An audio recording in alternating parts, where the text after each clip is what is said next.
Hi everyone, thanks for joining us this afternoon.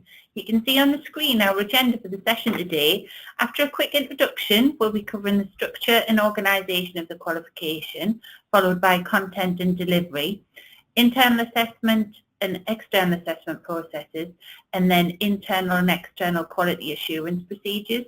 You can see at the end that there's a Q&A part of the presentation, but I would like to encourage you to ask questions throughout the session, as we will stop at various points throughout to respond to these. Okay, so we'll do a few introductions. My name is Karen Taylor. I work in the curriculum team here at NCSE.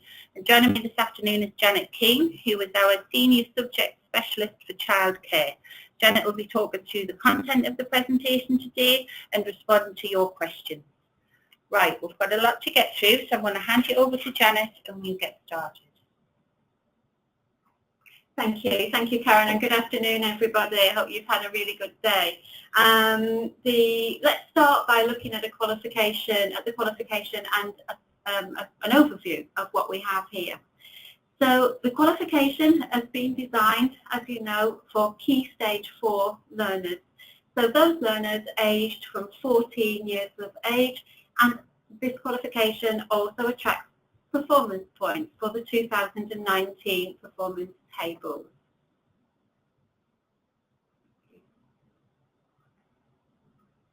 Okay, so this is what we've got, and this is what the qualification consists of. So summatively, the qualification has 125 total qualification time, guided learning hours, and these are arranged as 3 units.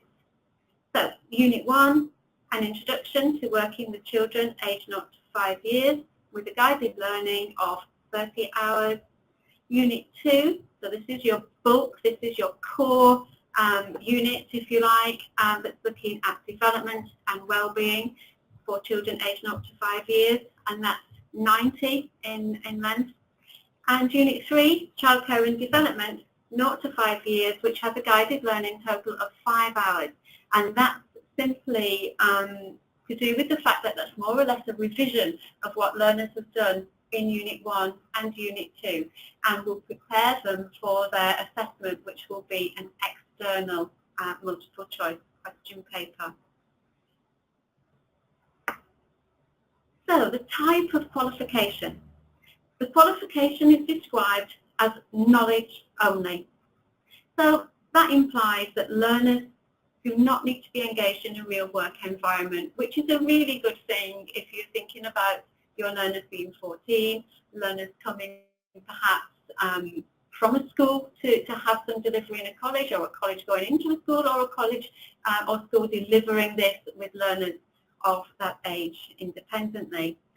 Most of the delivery, or the mode of the delivery, is very much at your discretion. So some centres will offer this qualification as part of a study programme that lasts 1 academic year. Others will complete the qualification over a period of 2 academic years. So it's typically going to be something that fits into your programme of study, into your timetable. And learners will either study at school as part of a weekly timetable, or attend college perhaps each week to complete the qualification, and that is typically what we see in terms of delivery. The qualification does have a grade. Now, it's not graded in the numerical order of your GCSEs, despite the performance point allocation, and it's graded from C to A star.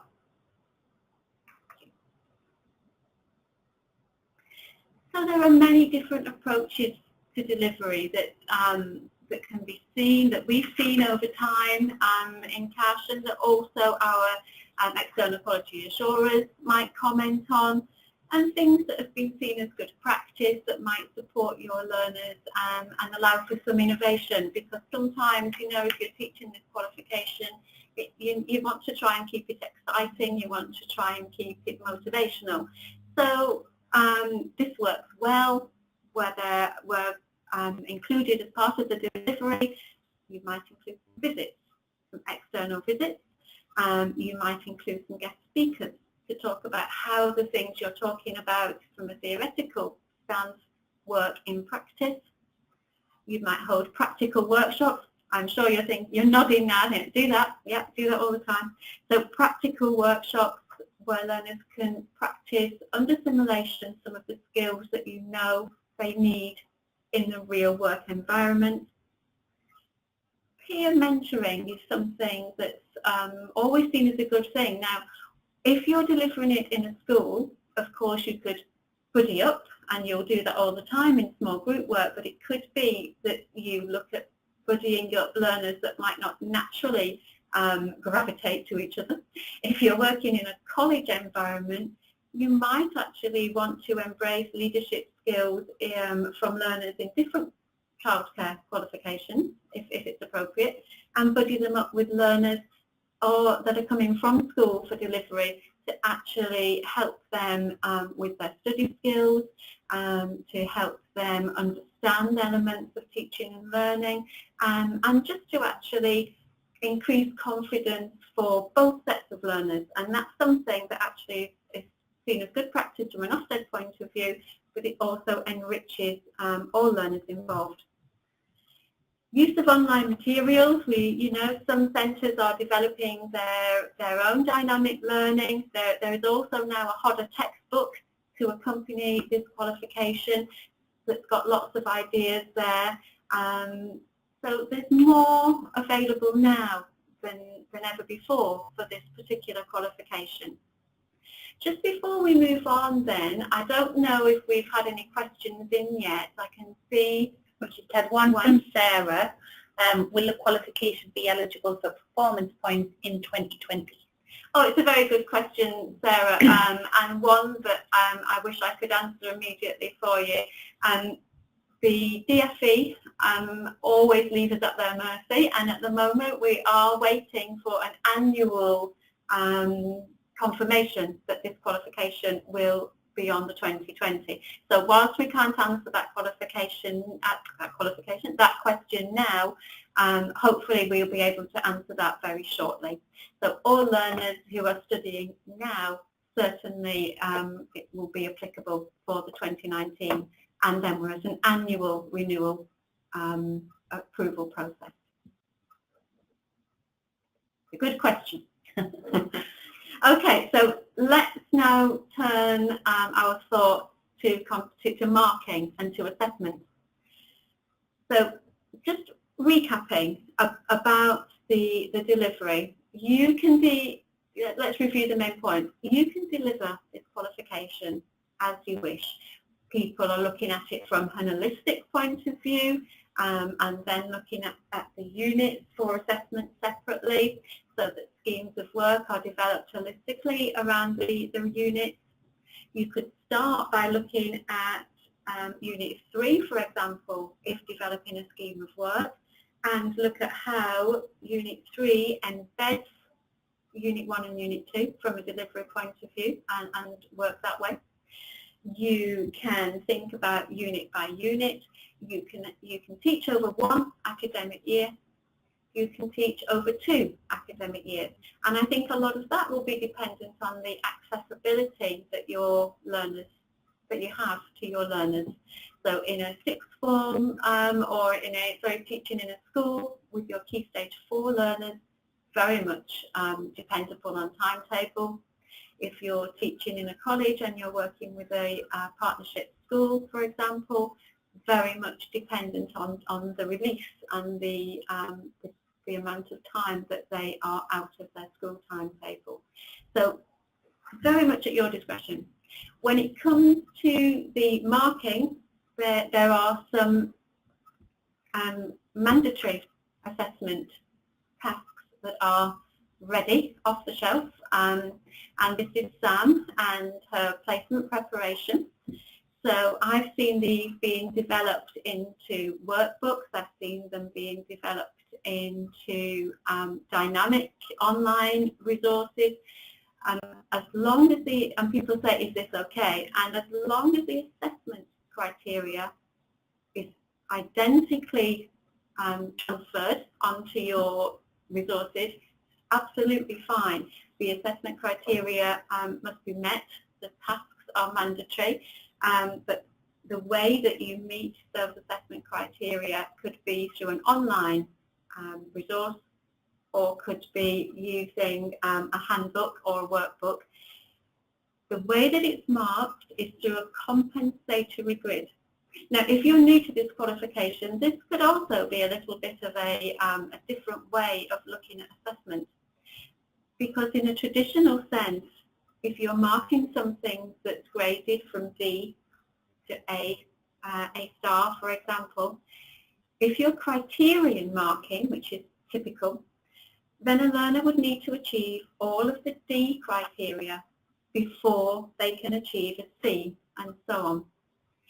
In compensatory marking, what you're doing is you're looking at that piece of work as a whole, and you're marking across all the different grades where you feel there are some points to be allocated, and when you total those points, that will give you your grade boundary. So it is possible, therefore, to achieve a D grade without achieving all the D criteria, and so on. So that is where compensatory marking it comes into its own, really, and those are the sorts of rules around it. So internal assessment is supported by compensatory assignment grids. Those assignment grids should be used when you're marking this qualification. They provide a detailed mark scheme that's been developed to guide tutors in order to mark learners' work. So you will also see in the handbook that there are guides to what is required in a D and what the expectations are within the qualification grade boundaries, and you're able to apply that per unit to a compensatory grid, add up and total those scores at the end, and that will give you your final grade for that unit. So the tasks are there, they're set by us, and they're marked by you. So just to clarify, compensatory marking, unlike criterion marking, implies that learners may not achieve each D criteria, but that they will still gain enough marks from across the unit to pass overall. Learners should receive their grade for each unit as they progress throughout the programme. So whilst you will read in the learner handbook that things that all grades are subject to external quality assurance, for example, which they are, learners need to be able to see where they are, receive feedback, improve in line with your centre recommendations for resubmissions and so on, as they go rather than at the end. This encourages and motivates learners and contributes to improved application of knowledge and understanding. So we've looked at content, we've looked at delivery. Are there any questions at all about the compensatory marking and how that works? We haven't had any more, and we've only had the one question in from Sarah, so if you do have any more, please take the opportunity. That's what we're here for this afternoon, is to provide you with as much information as we can. So if you've got any questions, please just type them into the question bar on the side of your screen and we'll answer those. Okay, thank you.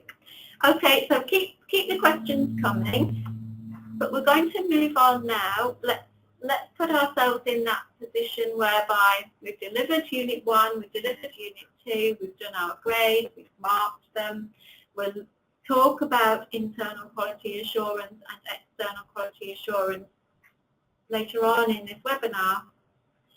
But external assessment, and this is always something that causes a little bit of anxiety, because the decision and the judgment is taken out of tutor and teacher's hands. What you are preparing your learners for is a multiple choice question test paper. I believe there are some sample papers on our members only login, so that there is access to sample papers, And also in the Hodder textbook, there are some check your learner type questions at the end of each unit. The multiple choice question paper will be synoptic. So whilst it's testing predominantly giving a grade, if you like, overall, and it's the external assessment is associated with Unit 3, it is synoptic to Unit 1 and Unit 2 as well. So lots of time required to spend some time revising Unit 1 and Unit 2. And sometimes where learners have been unsuccessful, it's probably because if they're doing it over 2 years and they did Unit 1 in Year 1, that perhaps there needs to be a lot of revision and recap there. So learners must pass the external assessment element of the qualification. And as we say, it's a multiple choice question paper. Learners have 2 attempts to pass, and this is very much in line with the DFE requirements, the 1+1. So 1 go and then another go, and that second attempt may be to achieve or it may be to upgrade. Learners that are unsuccessful on both attempts will fail the qualification and will need to re-register in order to sit the test again, which will bring up 2 more resit opportunities, but that of course will involve re-registration and potential funding implications. I think we've had a question around question papers. Let's had a question from Charlotte. Is the tutor guidance booklet guidance only, or do learners need to include all of the examples given? Okay, another very good question. So thank you, Charlotte. Something that's probably occurred to lots and lots of different teachers and tutors. The tutor guidance is a non-mandatory piece of resource material. So you do not need to be looking at the whole thing, and you can use it at your discretion. However, it does give you some really good hints and tips. So something that where you could share with your learners, but it's not mandatory. What is mandatory is what you've got in the specification and how you're going to assess those criteria using the grid. Is there another question on there? Yes. Regarding external assessment? Right, so this one's from Kimberly. I'm going to have to scroll through, so thank you. Give me, oh, where's it gone? We're reading it from a very small tiny screen. window, isn't it? So do bear let's see if I can put this out here. Right, so do students get any acknowledgement or certificate for coursework if they fail 2 attempts at the MCQ, or do they just fail? Is that like a letter of unit credit? Okay, so unit certification is something that you can request and something that can be arranged. Your learners will fail the qualification, so that is definitely going to have an impact on your achievement figures, your success data. There's no 2 ways around that. But they will be able to claim something in terms of unit certification, but they will fail the qualification as a whole. You do need to have achieved your MCQ to be able to gain a full overall grade for the qualification itself.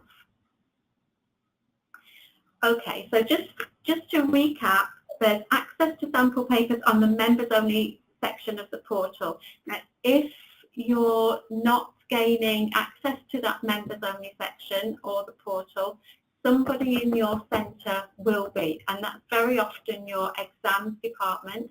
But if you contact us, then we will be able to talk you through gaining a members login so that you can actually go on there. There's lots of resources on there, and for example, don't simply use the resources necessarily for teaching and learning just for your qualification. Look at other level 2 resources, because they may well be able to help you with ideas in delivery, teaching and learning, and also in preparation if these learners are doing really well and you want to move them on and you want to provide something for stretch and challenge, have a look at what's there for level 2. Because there may be something on there that you could use, adapt and apply. So don't think you can't go on to a different qualification. Make the most of what's on there if it can be transferred over. Okay, so also on there, you're going to get some guidance for conducting controlled assessment, and you know the invigilation requirements and so on will be there. Guidance also there for appeals, reasonable adjustments and special considerations. So, you know, where you need to make a reasonable adjustment, that is something that can be done in advance. So if you know that your learner requires, you know, certain adjustments in the environment for their MCQ, for their external assessment, then that's something that you are able to apply for in advance. And special considerations where something might happen on the day where perhaps a learner's experience, where something's gone wrong, where the day hasn't been good or the week hasn't been good and something's happened to upset that learner in some way, shape or form, but may well have a direct impact on their ability to do the external assessment. All of that information is on the portal there. Okay, so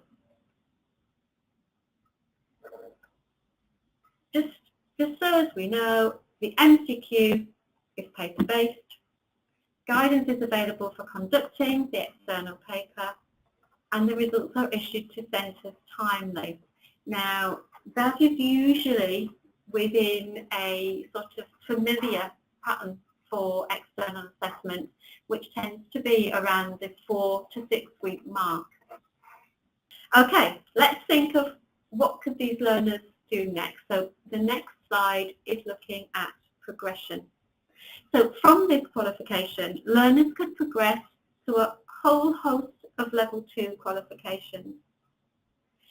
If performance points are important, so if they're doing this qualification in a school environment and you want to move them on to something else, but it must also be level 2 because that's where your learners are working, and it must also have performance points, then there's been very little out there until now. And I feel like we should have a drum roll now. So if you're sitting on a desk, you know, you can do your own little drum roll. Because now what we have is a level 2 working with children in an early years and primary school setting qualification. And that has performance points. So whilst your entry age is 16, what you've got is some progression from a level 2 award to a full level 2 that holds performance points. They're like gold dust. So if you don't know about it, then it's a nice qualification to have a look at and see what you think. What's also nice about that qualification is that you're going to be introducing your learners to placement, but you're going to be doing so in a nice, gentle way with some little set tasks that are manageable and that allow that level 2 learner just to gain confidence in even speaking and communicating with teachers, and about working through tasks with others. So it's a nice, gentle way in. Learners will have to spend some time in an early years setting and a primary school setting. So great for those learners who are not quite sure whether they want to stick to this early years pathway or whether they want to be thinking about supporting teaching and learning. Also good preparation for a level 3 apprenticeship. So learners will need to be 16 years of age to complete this qualification. The learner may, of course, present with a GCSE profile. So if they haven't done a level 2 award in child development and care, they may also access this qualification with a good GCSE profile, meeting your entry requirements. And there are then choices to make around early years and supporting teaching and learning. So it's that nice, spend some time do some time didn't sound quite right. Spend some time in an early years setting. Spend some time in a primary school setting with some very gentle tasks. And then, you know, you've got a nice level 2 qualification, and it's a good progression route to level 3. It's also a good progression route to other care-related sector provisions, such as health and social care, because there's lots of transferability when we think of things like some common ground with legislation, some common ground with statutory frameworks, and inclusion, diversity, communication, teamwork, professionals that we may work with, confidentiality, safeguarding, lots of crossover between the care sectors. So it's a nice qualification to be able to offer at level 2 in a school environment, or where you may find that you need performance points to attract funding for your learners. Okay, so who can deliver this programme? We get lots of questions about, you know, do we need to be occupationally competent to deliver the award in child development and care?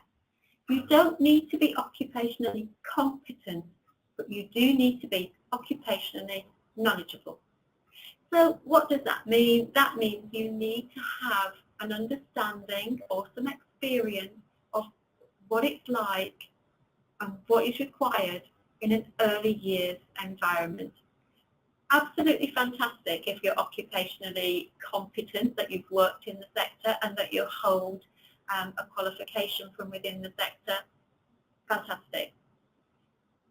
If you have the knowledge of working in the sector, this is a level 2 award. There are going to be very few instances where you're not going to be able to show some occupational knowledge, whether that's through your own experience or through some continued professional development. So don't feel that you haven't got the staffing requirements to be able to deliver this qualification. The rub, if you like, is because there's no assessment in a real work environment, then actually you may well be able to speak to one of your external quality assurers, or you know, by all means pose a question to CASH or to NCFE through our web chat and so on, whether if you're concerned that you haven't got the right staff, or you'd like somebody else to be involved in the delivery but you're not quite sure if they could, then ask the question, because you may well find that this is possible. So assessing the programme. Learners' achievements must be recorded and kept secure. And you may hear your external quality assurer talk about centre records, and that centre records must be kept for 3 years. You may well have come across this kind of dialogue and not necessarily be 100% sure of what they mean. So your centre records are your tracking data, your results, your IQA records to show that something's been internally quality assured or moderated. Okay, those are the things that need to be kept, not your learner work. However, your external quality assurer needs to see completed work when they come. So it might be a good idea to hold on to examples of completed or finished work that has been subject to IQA with your learner's permission until you have received your next direct claim status, because that will help to show how you're actually IQAing or moderating your work. Now, people are approaching internal quality assurance, internal moderation in lots of different ways. Well, actually, that's not fair. In different ways, not necessarily lots. And this is absolutely okay, because there are many roads to Rome, my old boss once told me, and it's absolutely right. So if the bottom line Are your learners learning? Are they achieving? Are they completing a unit, being graded for that unit, and therefore and gaining some feedback around that unit? Fantastic. What you need to do with a graded unit is make sure that over time, so through your moderation processes, that you are checking that all the highest and the lowest grades. So you must make sure that internal quality assurance or moderation is subject to some sort of uniform process whereby over time your grades, all grades are being moderated, quality assured, and that feedback is being given to the assessor or the marker, and that the grade boundary is agreed. If when you get into a situation where you're looking at, if your moderator or your quality assurer is looking at some graded scripts to be marked and there's discrepancy, then you would have a meeting, you would standardise, and you'd say, look, as the moderator, as the quality assurer, I'm getting this, you got that, and you will have a discussion. And 99.9% of the time, something can be reached, and that might be, okay, let's agree to ask the learner to do such and such, therefore the grade is upheld.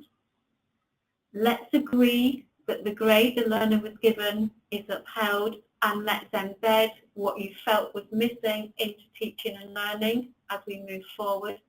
And these sorts of things that actually contribute to improved best practice can become part of your standardisation meeting as part of your moderation process. External quality assurers like nothing more than to see that there's been some recommendations for improved practice due to standardisation following our moderation or quality assurance process. So looking at that cycle is always a good thing. I have never come across a situation where a moderator and a marker have not been able to find a way forward and required a third-party intervention, but we're here if you need us. And your EQA should be your first port of call. But usually communication, negotiation, common sense applied, and away you go.